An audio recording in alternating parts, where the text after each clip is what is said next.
Welcome, welcome, welcome to Science Mind 101. I'm not exactly sure which class we're on, but it's November before Thanksgiving in the year 2018. We always begin with spiritual mind treatment.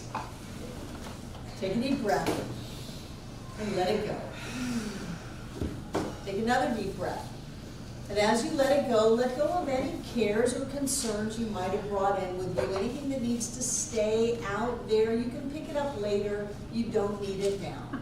Please continue to breathe. And we know that there is one power and presence that is in and through all. It is before there was beginning.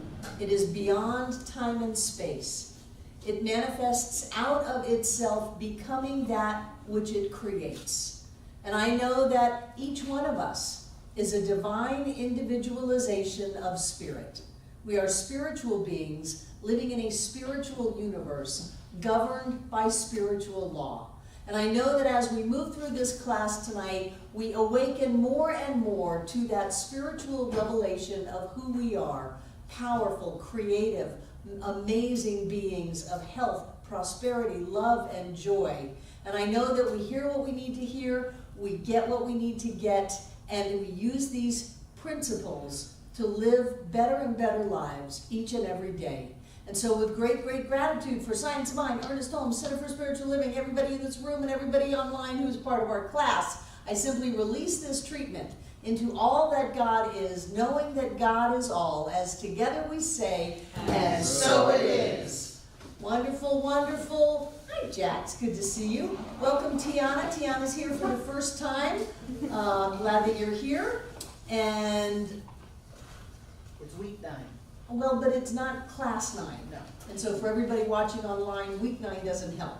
So we did homework. I was a little ahead of myself. We have done homework up until tonight through Chapter 8, The Power of Thought. And then next week is going to be the 2 chapters on prayer and faith. And next week I will give you the second half of Science of Mind 101 handouts. Okay? Okay. Yeah. So come next week so you get your homework. Yay! And Breezy, you said you had a question about the Homework. yes. Okay. On page 21, the question 6, it says, what is the atmosphere of our own thinking? I read it, and atmosphere doesn't make sense. Think of to me. Pigpen. What is the atmosphere of our thinking? Our thought atmosphere. Think of the Peanuts character Pigpen. He had an atmosphere around him. It went out before him. It stayed behind him. It touched everything in his world. Now with Pigpen, it was a mess. It was dirt and grime and yucky stuff. But all of us have an atmosphere, a thought atmosphere that we carry with us. We can call it consciousness, we can call it thought atmosphere, we can call it vibes, that we got good vibes, and you can feel people who have good vibes, and you can feel people that have not such good vibes. Some people you're drawn to, some people you're repelled by. So it's what you're feeling, but it's what you're thinking, it's what you're believing, and that thought atmosphere, that mental atmosphere creates. It creates in your life. So you want to check yourself out. How are you presenting in your life? How do you show up in life? And if you've got some good friends, you can ask them, they'll be happy to tell you. Do you come across as a generally happy, positive person who can see the glass half full? Or are you coming with a lot of judgment and criticism and anger and upset, and everything's always a disaster? That's your mental atmosphere. Atmosphere. An area around you. Yes, yes. How are your treatment demonstrations going? Again, I asked you to pay attention, maybe write them down, and come prepared to share. So, how's it going? David Mark says, great. Sandy's waving her hand. She's chewing. Yesterday, I had a little accident. A deer hit me. And I was real shook up. It messed up my car really bad. And so this morning, I had to go to the body shop, and you can't even open a door in a car to climb through.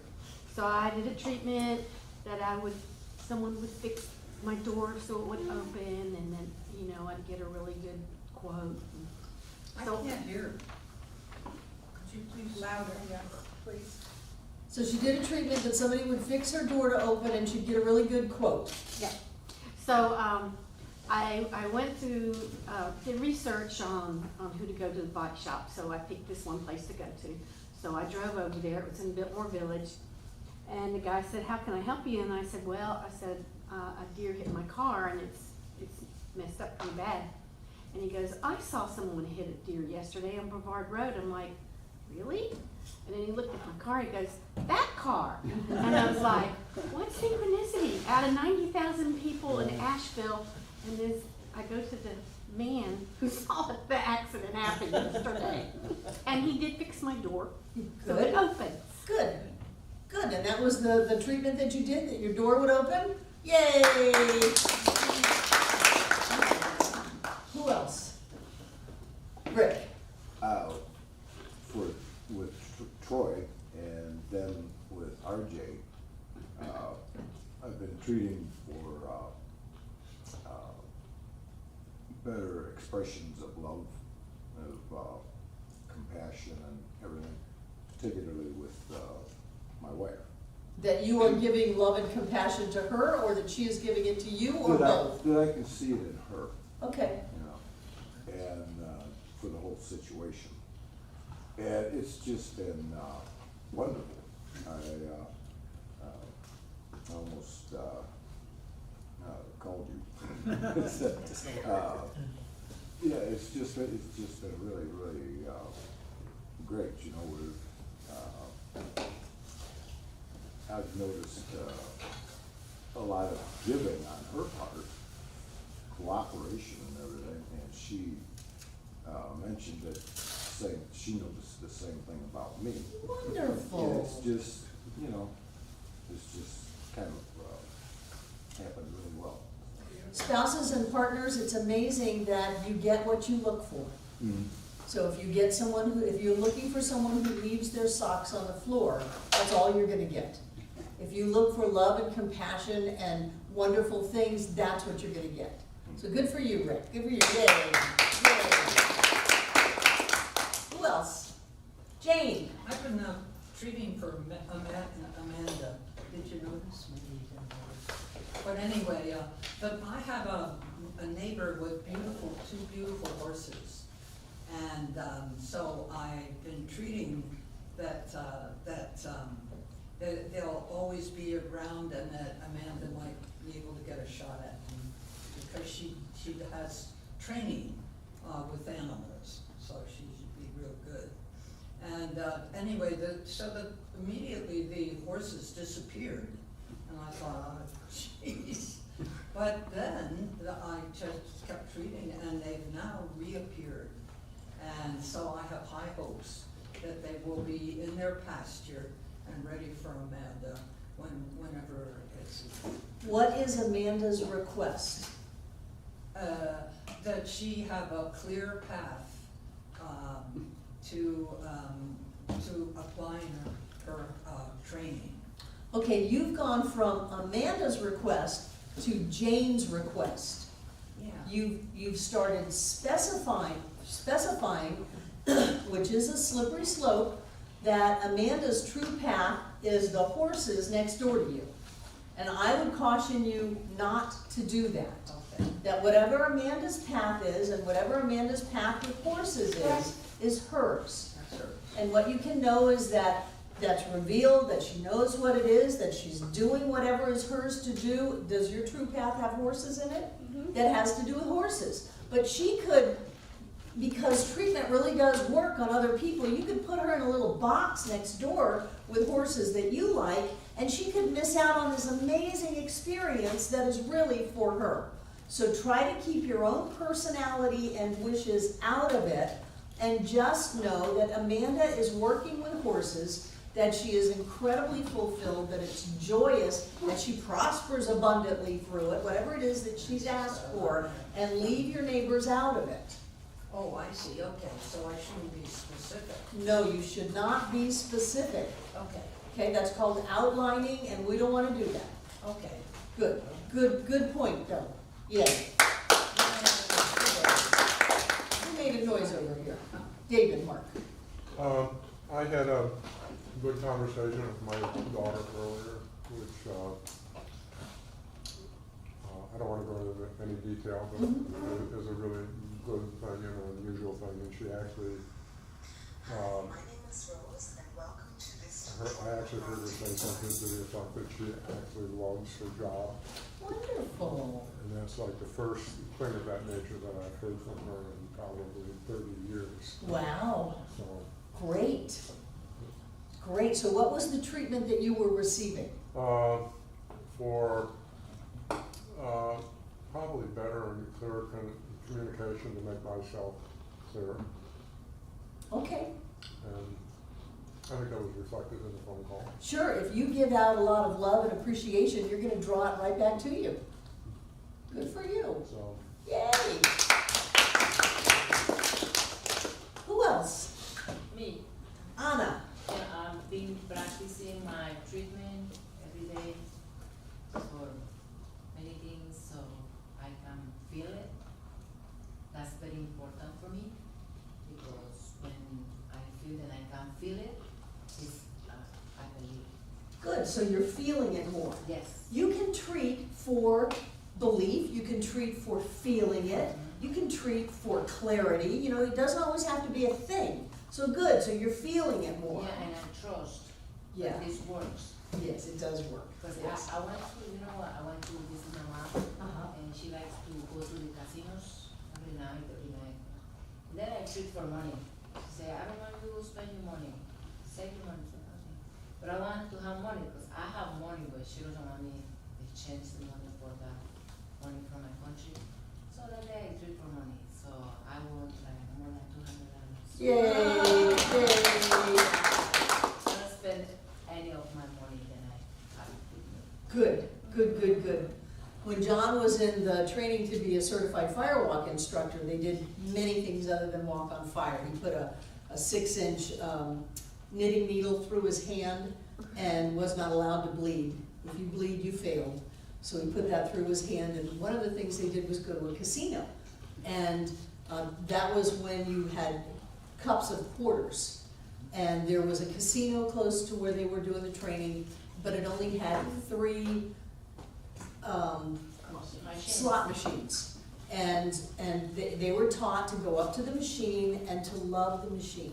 Just love the machine. Before you put any money in the machine, love the machine. Establish a relationship with the machine. There's an intelligence within that machine. There's prosperity within that machine. You're connected to that machine. And he couldn't get in for quite a while because there were like 20 people in the training and 3 slot machines. So he sat there and he watched. And he watched this woman put the money in, how it worked, you know, and pull the thing. And she got up and left. And John went and sat down in her seat and looked at the person next to him and said, "What did you do?"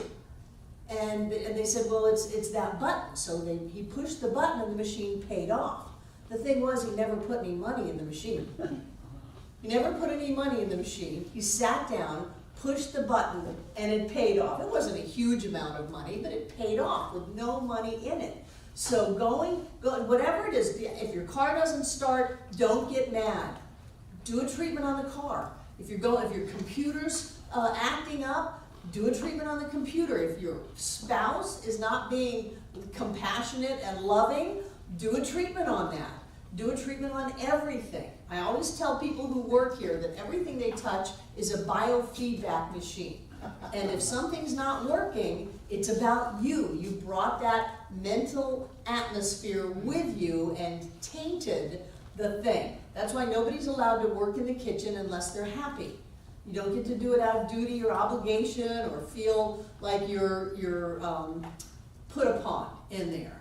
Because that energy touches the food, and then people actually put that food in their mouth, so we don't want any of that.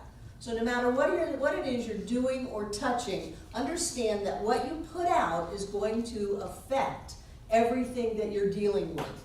And if you're conscious, you'll be aware of that coming back. I drove a car that should not have run for years, because every time I got into it, I did a spiritual mind treatment.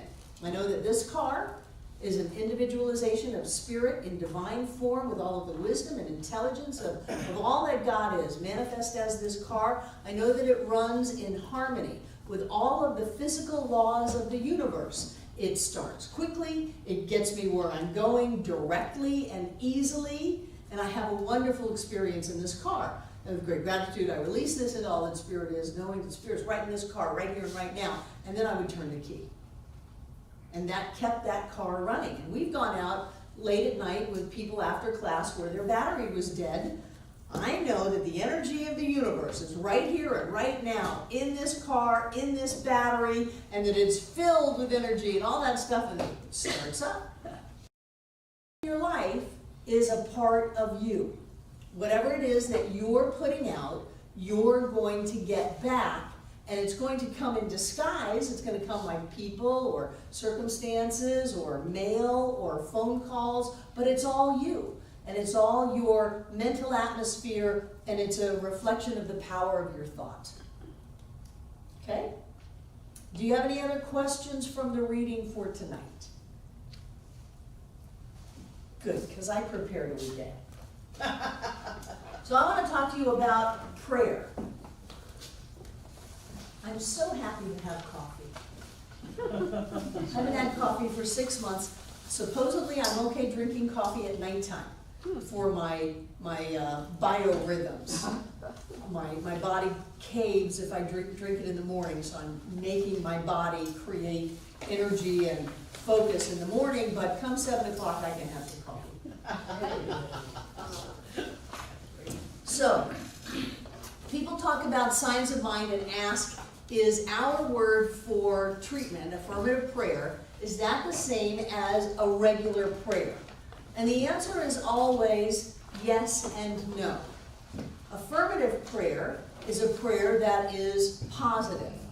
Many times a traditional prayer is a prayer that is what? We ask. That's, Make this not happen, that stuff. It's asking, Begging. Leading. begging, Demanding. Hoping. hoping. Okay, Susan.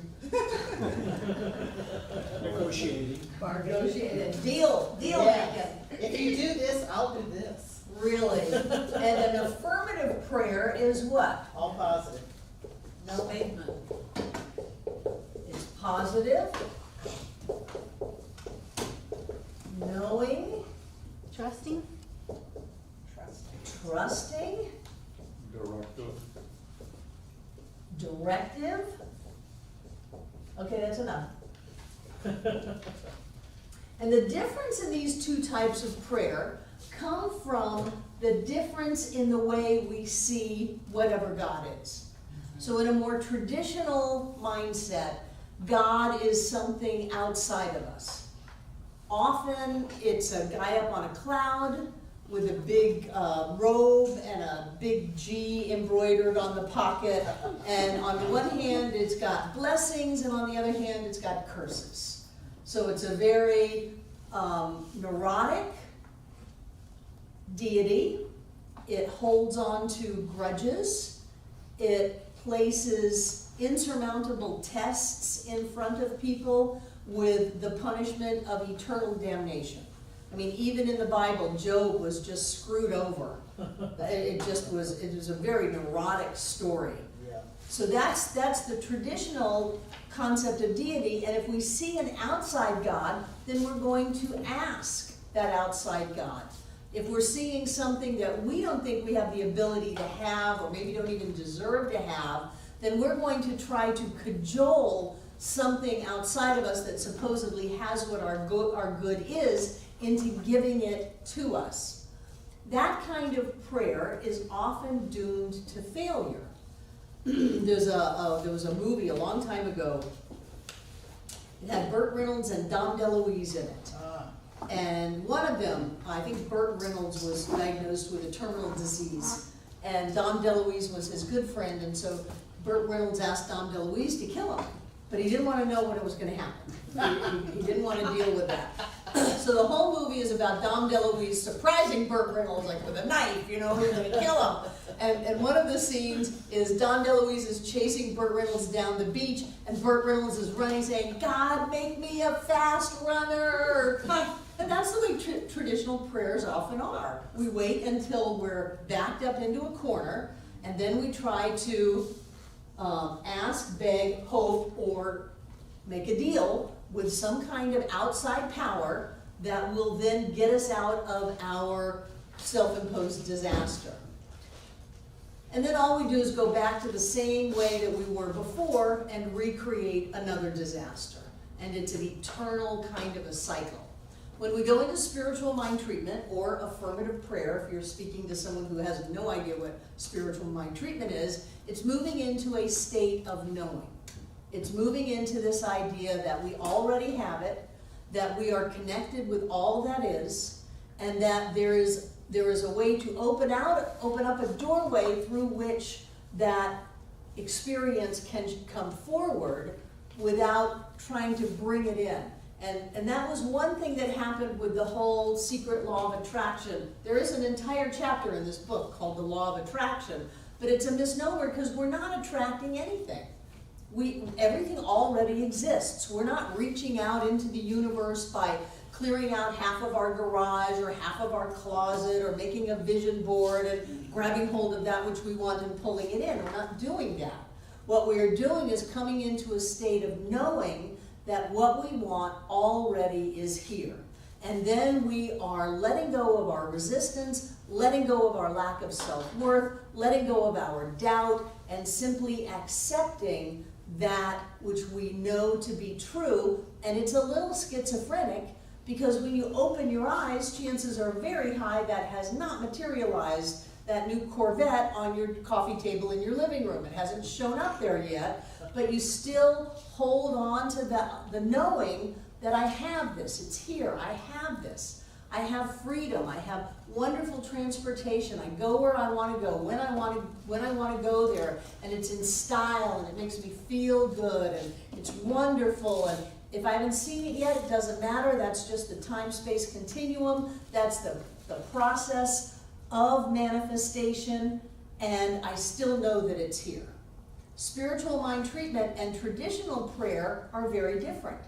But my first mother-in-law, full-blown Sicilian, deeply Catholic, knew that if she lit a green candle to St. Anthony for something that she had lost, she would find it by the time the 7-day candle had burned out. She knew that beyond a shadow of a doubt.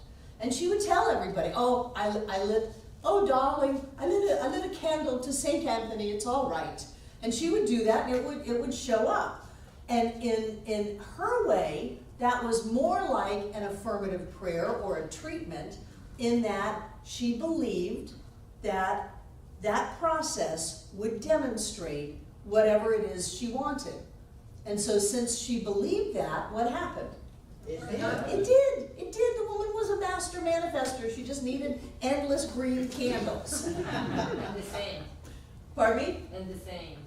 And the saying, Yeah. the saying of it, yes, yes. I don't know what she did when they defrocked St. Anthony. I don't know why they took his sainthood away. He was cool. So, when we believe, let's put this in believing.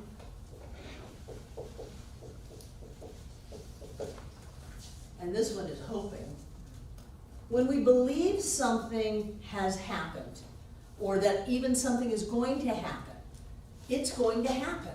That's why we looked through our hidden beliefs a few weeks ago. So we could start looking at the circumstances in our life and say, what is it that I believe that has me in endless destructive relationships?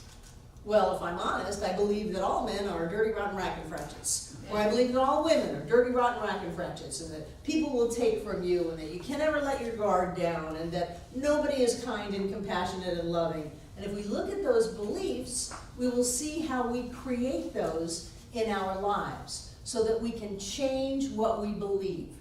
When you pray, believing you have received, you what? You shall receive. when we go through life knowing that something's going to happen, whether it's a positive thing or a negative thing. I know that when I hit X age, I'm gonna drop over dead like all the men in my family. And we've had a couple of people in this center who when they went past that year into the next year, said, wow, what a relief this is, because grandfather, uncle, father, they all keeled over at such and such an age, and they were concerned about that.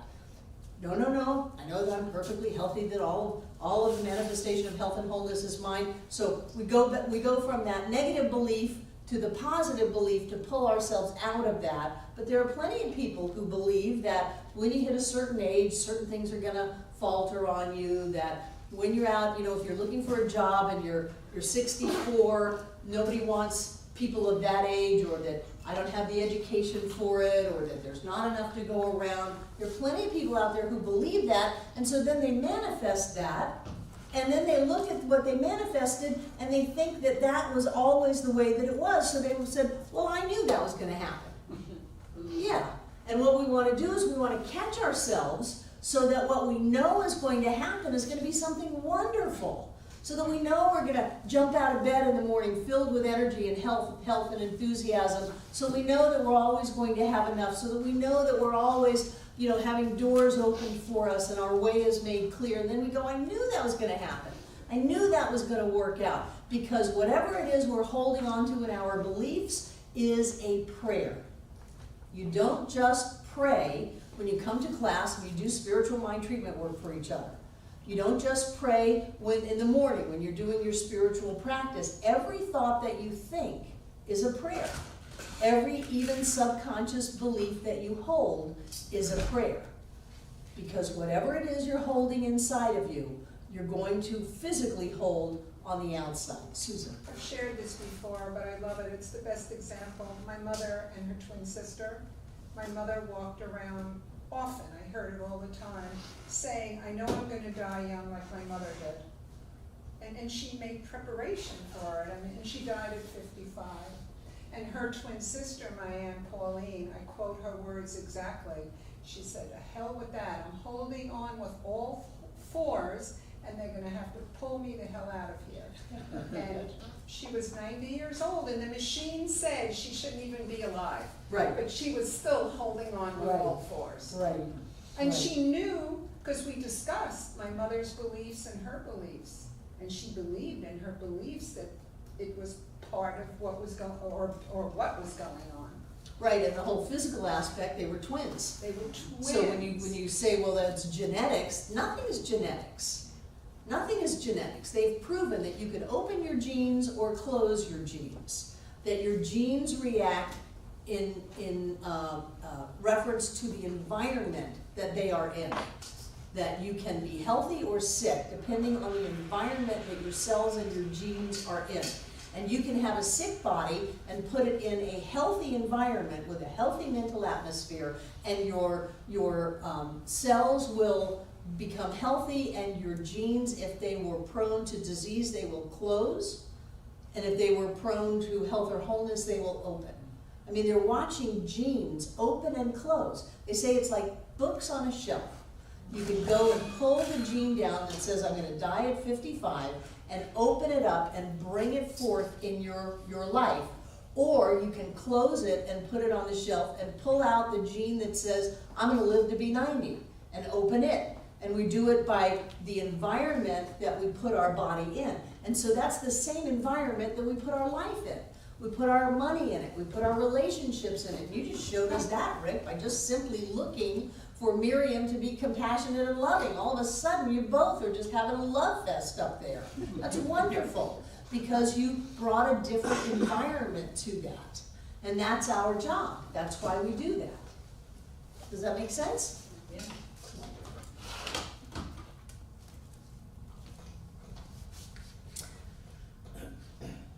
So this chapter has a lot of Bible in it, and I just want to make sure we're clear about it, because we don't do a lot of Bible. Usually we do it in the winter in the daytime. But Jesus talking about prayer, he said, when you ask in my name, it shall be done. Yeah, ask and it is given. Yes, but when you ask in my name, that's why people say, in Jesus' name we pray, as if that's some kind of magical mojo. And the truth is that in the Hebrew language, it was, or the Aramaic, it was when you ask in my nature. Name means nature. So what is the nature of the Christ that you would be asking in? Did Jesus worry about the loaves and the fishes? Oh God, please, I got 5,000 people here and they're hungry and nobody brought me food. You know, if you're not too troubled, if you could just look down here on this miserable sinner and give us some food. They didn't do any of that. What did he do? They just said, They just served it. He blessed it. And what do you do when you bless something? You multiply. It multiplied afterwards, but what is a blessing? Gratitude. Gratitude. What else? Believe. You're believing, you're acknowledging, you're seeing that within it. You know, you're bringing that forth. You're knowing what it is. That this is an abundant, limitless supply of food. And then he just sent it off. Did he worry about the blind person being able to see? nah, No. he He just spit on some mud, whacked it in the guy's eyes, and sent him on his way. And that's what he did. He didn't worry about things. He didn't think that this wasn't possible. It didn't matter what. One scene, somebody touched the hem of his garment and was healed. Another one, a centurion, a guard, wanted him to come to his house and heal his son. And Jesus said, no, I don't have to go. It's already done. You know, your belief has already made it so. So not only did he have enough belief for himself, but he had enough belief for other people. So when we are doing our treatment work, when we are knowing, we're going to do it with trust and faith and belief. We're not going to worry about it. We're not going to go back and go, oh, I hope that treatment worked because I don't see it yet. You know, you don't want to see a Corvette on your coffee table. It's going to make a mess of your house. You want things to show up in an orderly fashion in time and space. It can be in the driveway with a big bow on it. That works for me. So don't try to worry about it. Don't try to second guess it. Don't try to think that, oh, there's something wrong with me. I haven't done enough forgiveness work yet to deserve to have that. That's a bunch of old stuff. And since we are temporarily on the subject of Jesus, one of my favorite parts was when he flipped out and threw the money changers out of the temple. yeah. Maybe he didn't have it all together all the time. Some people go so far as to say that the day of his crucifixion was really a bad day for him. That it would have behooved him to be a little clearer that day. Maybe he wouldn't have had to go through all that. But that's, you know, Confession. blasphemy. So when we do our spiritual mind treatment in the nature of the Christ, we are doing it with a clear consciousness of knowing that you are my beloved in whom I am well pleased, that I deserve that all of the universe supports me in creating the life of my dreams, that it's done. It doesn't matter whether it's ever happened before, how big of a miracle it is, no matter what the person looks like, I know that it's done. And then we move through that. Does that make sense? Sure. Yep. Good.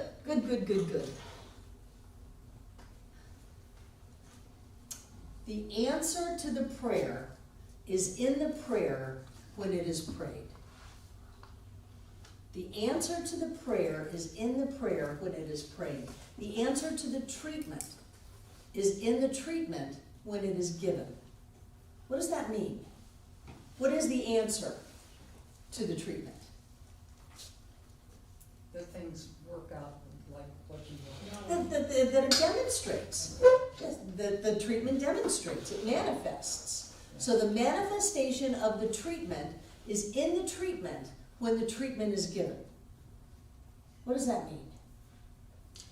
In the The doing. word's already created it Done. energetically. That you've already created it energetically. Susan. I was gonna say it's in the doing,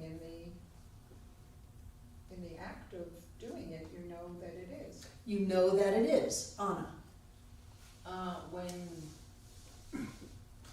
When we treat, at the same time we create. Yes. So you've created it in the treatment. What kind of a treatment are you gonna have if you go, and so it is, and you go, gee, I don't know if that's worked, I don't know if that worked, I don't know if that happened. It didn't. You didn't do a very good treatment, No. because you just did another treatment that says it didn't work, it didn't happen. RJ? Is it really a creation or is it just a knowing? Because we're not creating anything out of nothing, we know it's there. Oh, shut up. That's what you were I saying. know, I know, I know. We don't create, we discover and use, and yet we're stuck with language. So the knowing is the cause point, the creation is the effect. So we're not really doing the creating, spiritual law is doing the creating. We're setting law in motion by our knowing. By our knowing that whatever it is we are doing this treatment for has happened. If I'm treating Steve for health, then I am knowing every cell in his body is absolutely healthy. Every organ, every tissue, every muscle, every system is all working in divine harmony exactly the way it was intended to work. That there is a wisdom and an intelligence within his body that is manifested now. He has everything that he needs for vibrant health and easily releases anything that he no longer requires. And that he is walking health right here and right now. The very process of knowing that is the manifestation of that treatment, taking only so long as is required in time and space to show up. Sometimes we have instantaneous healings that are miraculous, and sometimes we have process healings. I know there are a lot of people who don't like the process healings, they want the instantaneous healings. I don't care. As long as everybody gets healed, or gets returned to their state of health and wholeness, I don't care how long it takes. But you're right, it is the knowing that it is cause, and creation is an effect. That was always a sticking point when we were Center for Creative Living, because we don't really create. What do you Sandy? mean by processed? Well, if you treat for a brand new car or perfect transportation or something like that, and you want it to show up on the coffee table in your living room, that's not going to be the best experience for you. There's a process. I mean, it may be pulling into your driveway, but that's a process. So sometimes we have instantaneous demonstrations, and we have those a lot. And other times they're process demonstrations. Dave Williams has been treating his hip for years, and he is regrowing the cartilage in his hip. He was a world-class surfer, and he just beat his body up. And it's taken him 4 years to get to where he can walk without any pain. He's got cartilage now, and he believes that he will surf again. So that's a process healing. And sometimes people come and they get very frustrated, but everything is now. So if it's already happened now, if we know that it's now, what difference does it make if the now is 4 years? It's always now. And so if we get emotionally attached to, no, I want it right this second, I have to go, what is going on in your consciousness that you have to have it this second? What is it that you are not okay with in your world? That you're, dominating and controlling and manipulating and demanding instead of knowing and accepting and embracing this wonderful process of life. Steve. Thank you, I felt that. Oh, I did too. I did too. It was kind of hard for me to pull away from you. Yes. And Spirit can only give to us what we can take. I would say Spirit can only give to us what we can accept. What does that mean? What is it again? Spirit can only give to us what we can accept. Again, in this dualistic languaging, because we're using languaging, we're not really being given anything. How about we can only have as much as we can accept? That's better languaging. Because it's coming through our consciousness. And remember last week we talked about expanding your consciousness big, as far as you can get it past where you had it before. So that you can accept, have a mental equivalent, a mental mold, so that you can accept more good. If I can only accept $10 an hour, then even though there is uncounted trillions of dollars flying around, I can't have any more than $10 an hour. If I can accept $100 an hour, then I can have that $100 an hour. And I don't have to go beat the doors down and try to get another job or whatever else. It will all reveal itself to me, and I'll move forward on it. If I can accept millions of dollars or $1.6 billion from the woman in South Carolina, and she had a very strong connection, spiritual connection, religious connection. When they asked her what the first thing she was going to do with that money, she said, pay my tithe. Now that's a more religious kind of phraseology, but she was going to give back into the universe that 10% of what it was she got from the amazing, whatever it was, Powerball, Lotto, Mega Millions, Mega Billions, they're gonna have to start calling it. So as much as you can accept, you can have. And if you find yourself struggling with not having enough, it's not about going and getting 3 jobs and beating yourself to death. It's about opening up your level of acceptance, your level of deserving. I deserve to have a rich and wonderful life filled with beauty and joy and fun and happiness. I deserve that. Not because I do things, that's living in a do-do world, but because I am, by my very nature of being, the fact that I am, I deserve to have it all. Jane? Yeah, how are you supposed to know how much you can accept? You look at your life and see how much you got. Well, but yes, As much as you have is as much as you can accept. I have watched you over 10 years not be able to accept love and friendship and connections with people, and opening up to accept to where you say this is your family. yeah.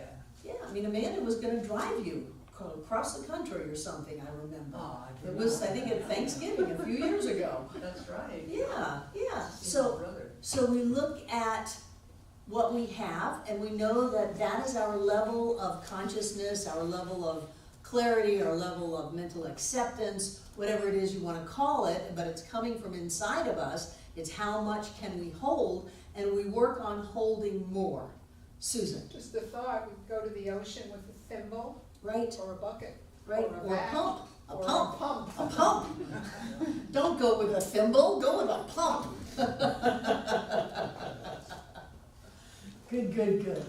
Do you have any other thoughts on prayer? Any questions about prayer? Let's talk about faith. I love faith.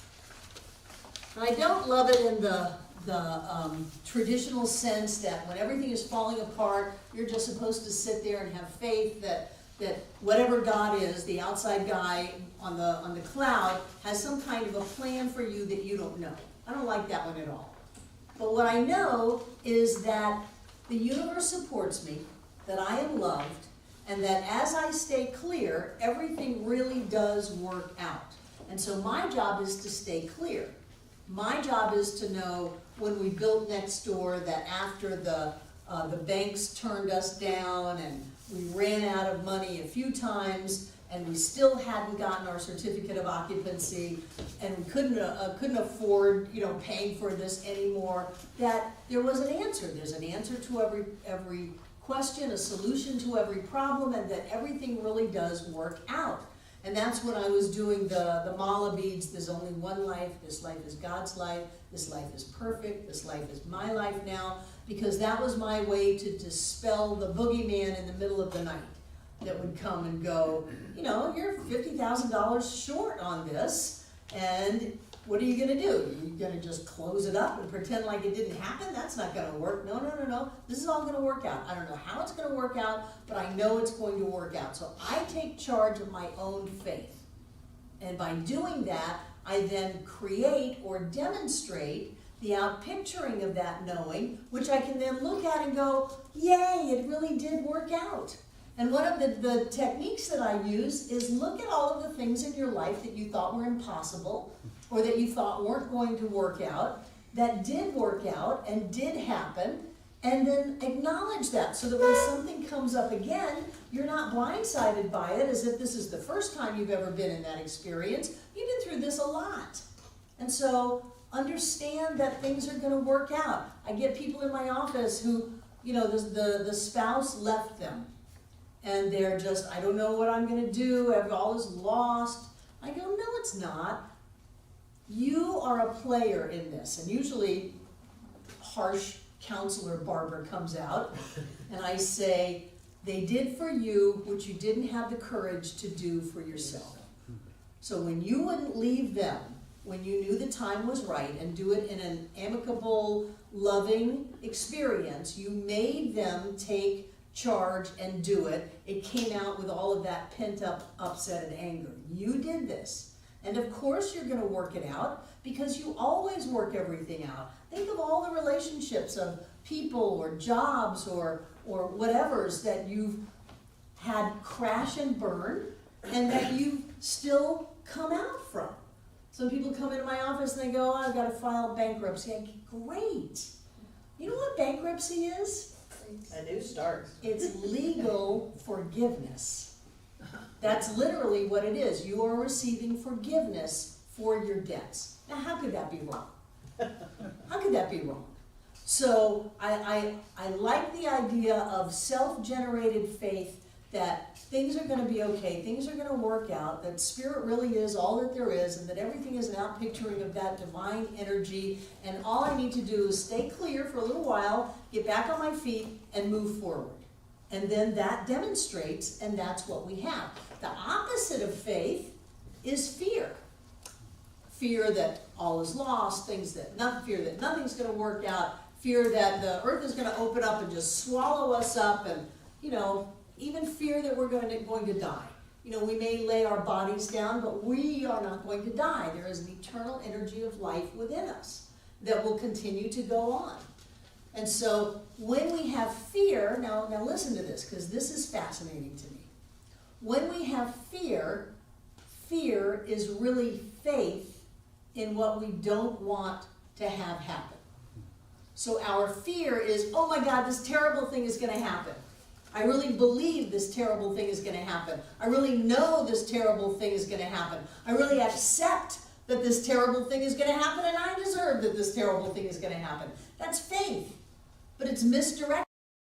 Faith directed to what we don't want instead of what we do want. If we're going to put all that energy out, let's put it out towards something that's going to work for us. We put our faith in the wrong way.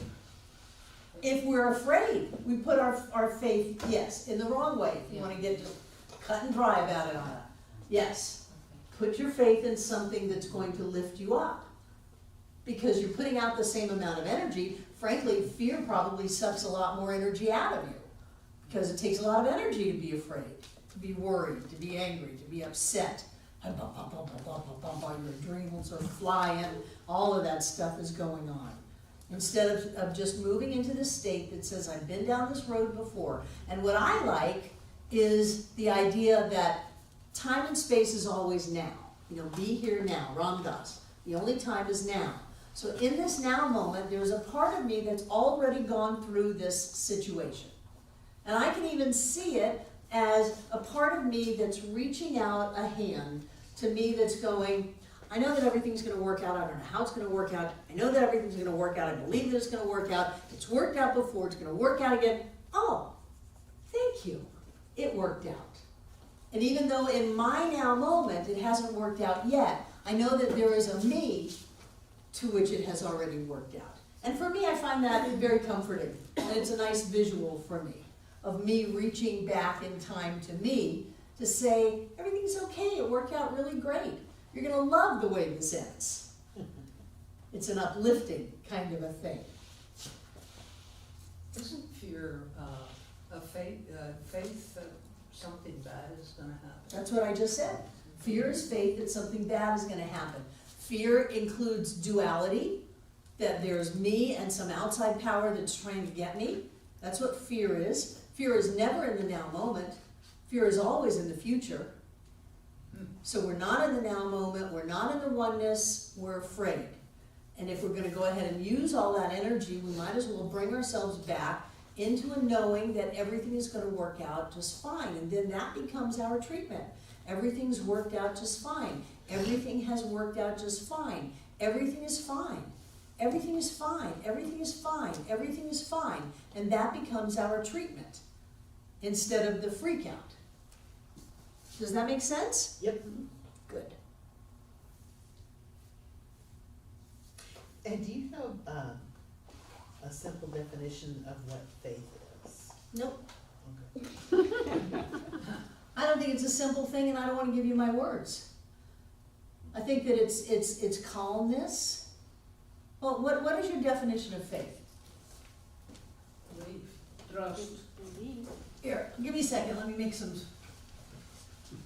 room.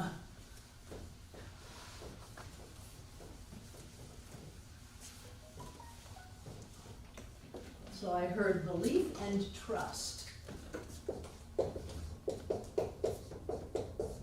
It's a mental aptitude.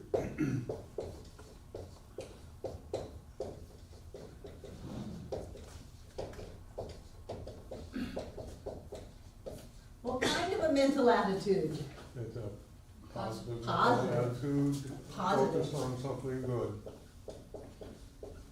Right, positive mental attitude. How does faith feel? That comes from inside. Comes from inside. Does it relax you? Or are you all worried? It's relaxing, it's calming, Relief. it's relief, Serene. serene, yes. To be able to, walk through the valley of the shadow of death and not freak out, not worry about it, not care, you're good, everything is good. Moving on. People who are afraid, they stop and build a condo. And that's their life. You don't want to do that. So what you want to do is you want to learn how to bring forth the faith that you already have. It's as if every time we took a breath and we didn't want to exhale because we were afraid that there wouldn't be any more air, we could look back and go, no, I have breathed many a breath in this life, and there's always more air, so I don't have to worry about whether or not the universe is going to support me with air. Susan? Sometimes I have to work at it a little bit. I have to look in my past and do just what you were describing. I have to look at all of the things that worked out well. Sometimes I look at others. I hear the stories, the testimonials that are given here, or the private conversations here, or wherever I can find them. Sometimes I work fairly hard for that lift and for that reminder when I'm not as strongly standing in my faith. Right, but to be afraid, you would work harder. I know that one too. Yeah. I don't like that one. No, it'll chew you up, Yeah. yes. So I look for it wherever I can, if it's not there as strongly as I would like it to be. I loved the chicken soup books when they first came out. Oh, Those me too. first two books, they were so inspiring about wonderful things. There's a story going around the internet now about a nurse in Paradise, California, Oh, yeah. that was evacuating patients out of the hospital in his Toyota pickup truck. And he would evacuate and go back, and evacuate and go back, and by the time he was done, the mirrors had melted, the lights were melted, the sides of his white truck were gray from being torched. And when he got the final approval to get through this one spot of fire, and to be free, and everybody was just charging out of there, he dropped off his people, turned around, went back to the hospital and set up a triage. And Toyota heard about it and is giving him another truck. Yay. Things always work out. They always work out. And so when we can look at stories like that and remind ourselves that we truly are loved and supported by all of life, how could life not love and support itself? We are that point of life as us, that we are loved and we are supported, and that there really is an answer to every question and a solution to every problem, and we just haven't seen it yet, so we need to stay clear as it manifests into our lives, and that's what's called faith. But it's not a faith in an outside power that's going to give us something. It's allowing that demonstration to come through our own resistance. And we get rid of the resistance, we turn away from the problem, we turn toward the truth, and that's faith. Did anybody else have anything else they wanted to add to faith? He says to keep your faith, you need to allow nothing to enter into your consciousness that will weaken the idea that all is well. So nothing goes into your consciousness. If somebody's trash talking life, get away from them. Get away from them. Don't let that, oh, that'll never happen. Oh, you can't do that. Oh, you're going to lose your shirt on that. Don't listen to that. Don't let it in your consciousness. Know that all is well. One of the things that trips us up is if something hasn't ever happened before. Maybe we've never done it. Well, I've never done this before. Or maybe no one has ever done it. So that could trip us up that this hasn't happened yet. However, the whole idea of an evolving consciousness is that we do things that we've never done before. You know, if we as a species never evolved into something new, evolution would come to a screeching halt. And it doesn't. We continue to evolve. Animals continue to evolve. Plants continue to evolve. And that's just life on planet Earth. But there is a concept of evolution and expansion which requires us to do things that have never been done before. And true to his Trowardian words, Thomas Troward said, principle is not bound by precedent, in his Edinburgh Lectures on Mental Science, which means that your ability to create is not limited by what you or anybody else has ever done up until now. That your ability to create is endless and infinite, and you can do anything as long as you are clear inside of yourself that that has already happened. You know, Sai Baba used to create vibhuti out of his hands and fill 55-gallon drums. Reach out into thin air. He was big on pulling out rings and giving them to people. And I've known people that have had a photo of Sai Baba in their house, and every morning they have to get the broom and the dustpan and sweep up the vibhuti, the holy ash, that drops from the photo onto the floor. So what is the next impossible thing that you're going to create? Don't worry about having the faith that you're going to pay your rent. Let's develop the faith that changes your life. That is something that you never dreamed you'd be able to do, that you never thought would be possible. Something that changes the whole world. What is that is yours to do? That's what to develop the faith. That's what developing faith is about for me. And if something's tripping me up along the way, I need to take care of it. I need to go back into my knowing of truth. I need to be clear, because truly everything is well. Everything always works out. Everything is always fine. Even if the patient dies, everything is fine. There is no way to have things be screwed up, because this universe is not a screwed up universe. Otherwise, time and space wouldn't hold together, the planets wouldn't go around, life wouldn't continue to live. So everything always works out, and it's just up to us to keep reminding ourselves and to maybe have friends, good enough friends, that will help us remember. And give yourself a little list of things that never were supposed to happen. And then you can go back to that. We were never supposed to be able to build here. We didn't have 2 nickels to build here, and yet we built. Never should have happened, according to what normal people would think. So give yourself a list of all of the demonstrations and all of the healings. I have people around the world that claim I saved their life. I didn't save their life. I did a spiritual mind treatment, but I didn't save their life. They think I saved their life. Okay, I'll put it in my list. My list of things that person was doomed to death by allopathic medicine, and now they are alive and healthy and well. Okay, anything can happen. Anything can happen. And have that as something that you can hold on to. As a minister, I keep good letters. I don't keep bad letters. I keep good letters. So that sometimes when I'm not quite sure about what I'm doing, I can go back and go, oh yeah, that was really cool. Oh yeah, that worked out. Oh, I completely forgot about that person. That was amazing. And I can go back to those. Get something like that for yourself to reestablish your faith. Well, I created that and I created that. That's one reason that we do fire walks. I walk on fire, I can do anything. So that you can have that to hold on to. If you do treatment work without faith, you're not going to get the same demonstration that you will have by working on faith. Now, I won't say that it doesn't demonstrate at all, because if you repeat something over and over and over again, you're going to create it. You're going to create it, and the more that you create those things and the more that you say it, the more that you begin to expect it, to know it, to believe it, and to accept it. But develop your faith. It's not about some guy outside deciding whether or not you get to be happy. It's about opening up that space within yourself where you are in alignment with your joy. Be in your joy. And if you create a thing to jump over, a hurdle to jump over, just jump.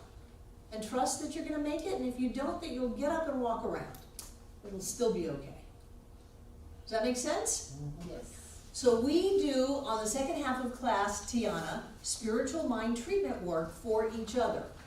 Did you get a sheet on that? I think. Did you give him Yeah. one? So we partner up, and one person says, I would like you to know with me that I experience compassion and love with my wife. And they do that affirmative prayer. And then the second person says, I would like you to know for me that my knee feels great and I walk easily and comfortably. And so then the other person does that treatment. You can just follow along that sheet and just read the words on the paper and it'll be fine. And the more that you come to class, the more you'll pick up on how to do that. There is a book in the bookstore that John wrote called 5 Steps to Freedom, which is a book on spiritual mind treatment. But you're fine just doing it here in the class. And who is an experienced treatment person that would work with Tiana? You, I will let you we're know. not group tonight. What? You, because we're not group tonight. There's- You are always an odd I group. know that. I will if she wants. Okay, you and Breezy work together, and Breezy will help you do this. So let's take a break, get your treatment partner, do your treatment work, and then we'll come back. Treatment time tonight. Great. Good. You're more comfortable Great. with it? Tiana, how are you? Is it good? Wonderful, I'm impressed with you. So I just want to bring your attention to a few little announcements. This is Thanksgiving week. So I'm reminding you that on Thursday we have our gratitude circle. It's wonderful. Everybody gets a chance, if they wanted, to stand up and publicly state their gratitude. And it's just very heartfelt and moving experience. After that, we have our Thanksgiving Day feast. John is making turkeys, real mashed potatoes, dressing, and blue Hubbard squash pies. So any kind of a side dish that you want to bring to that, you can bring. We only ask that you can come to the circle and not the feast, but don't show up for the feast and not come to the circle. So it's all kind of part of the same thing. Another thing that we're doing, we received half of the grant for new cameras in the sanctuary, and while we're preparing to purchase those, we're going to be cleaning, we're getting scaffolding. So scaffolding in the sanctuary means we have access to things that we haven't been able to touch for years. So Devon wants to head up a group that's going to clean the rafters up on top of the scaffolding, and she has voted for endless Swiffers because they'll grab all the stuff and not just send it flying all around the room. And you get to be up on the scaffold and push, or you get to be pushed, or you get to push the scaffolding. It's going to be fun.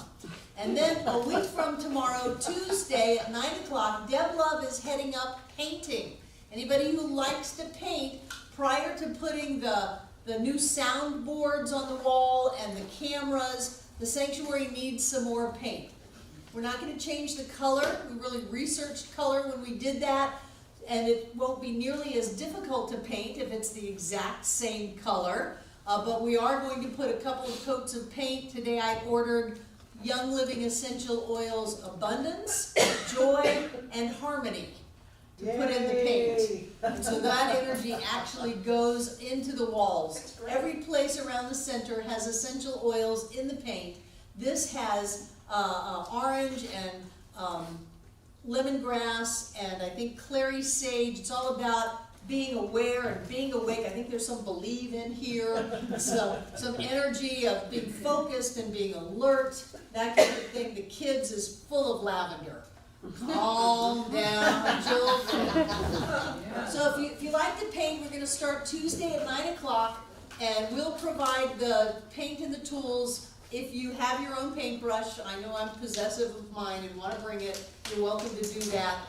And we'll go ahead and get the sanctuary painted, clean, and Thanksgiving, if you're in town, coming here, even if you've got family coming in, bring them to the gratitude circle. It's really a wonderful experience. Any questions? I love sitting in this room while you're treating. It's kind of like being in the fourth Sunday with the practitioners all around the room doing the circle of prayer, and everybody is treating, and there's this low murmur going on, and the energy just keeps going up, up, up, up, up. So I love being a part of that. I think you're doing an excellent job. I'm glad that you have stayed with the class. It's really good. You're gonna get new handouts next Monday for the second half of the class. You can call it some 102 if you want, but really it's the second half of the class. We'll just continue on, learning and treating and demonstrating a great life. Any questions or comments, Jane? What time on Monday? The same time? For class? Yeah. Class is always Monday nights at 7. 7. Oh. Monday night class is always open. Okay. Open to the public. Anybody just want to wander in for one day, you're welcome to come in. All right. Sounds good. I wouldn't change the time on you, Jane. We have thousands of people around Asheville that know it's 7 o'clock. Gene, it's at 6:30. No, don't say that. So take out what you're gonna give. Those of you watching online, thank you for being a part of this class. And you too can be a part of giving to the ministry of this center by clicking the donate button on your YouTube page that you're watching right now, and it will take you to our PayPal account. We're very grateful for whatever it is you choose to give, and remember that whatever you give out comes back to you. So, what I know is that Spirit being all, in all, as all, is all. It is the infinite prosperity and abundance of all of life and beyond. It is never-ending expansion.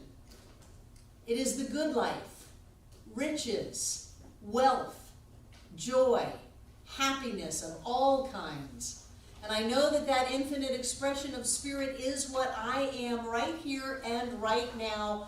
I am made of God's stuff.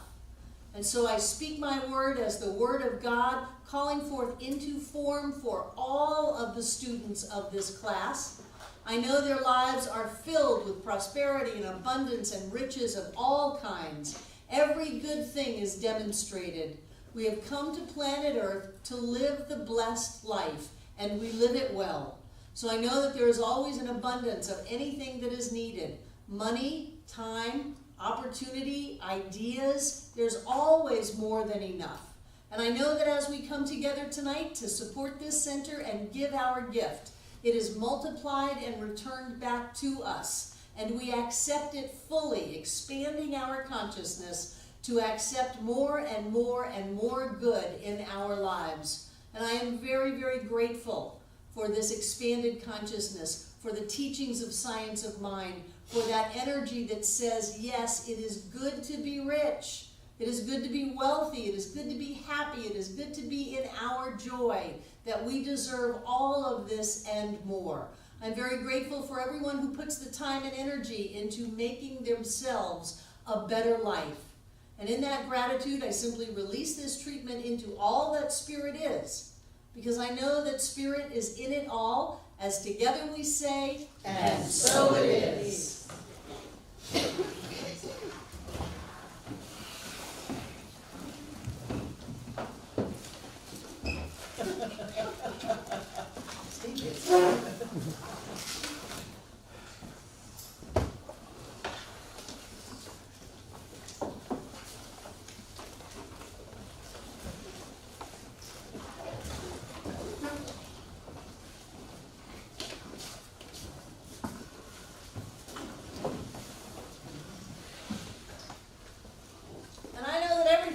baskets is blessed. Okay? Oh, here. And everything coming into these baskets Did you is get a blessed. basket? Because whenever we give anything, that which we are goes with our gift. Just think about it. If we give a smile, we've put ourselves out into the world. If we give a hug, we've put ourselves out into the world. If we give money, we've put ourselves out into the world. And I see us as beings of light. So I see it as golden light pouring forth from each one of us, filling up this room from the floor to the ceiling and all between the walls. This air is rich and blessed with God as us, touching and blessing and healing each and every one of us, going out around this world to continue to touch and bless and heal every being on this planet. Always here, always now, blessing every one of us here tonight, everyone who has ever been here, and everyone yet to come. And so it is. I love you guys. Have a wonderful week. If I don't see you Thursday, have a wonderful Thanksgiving.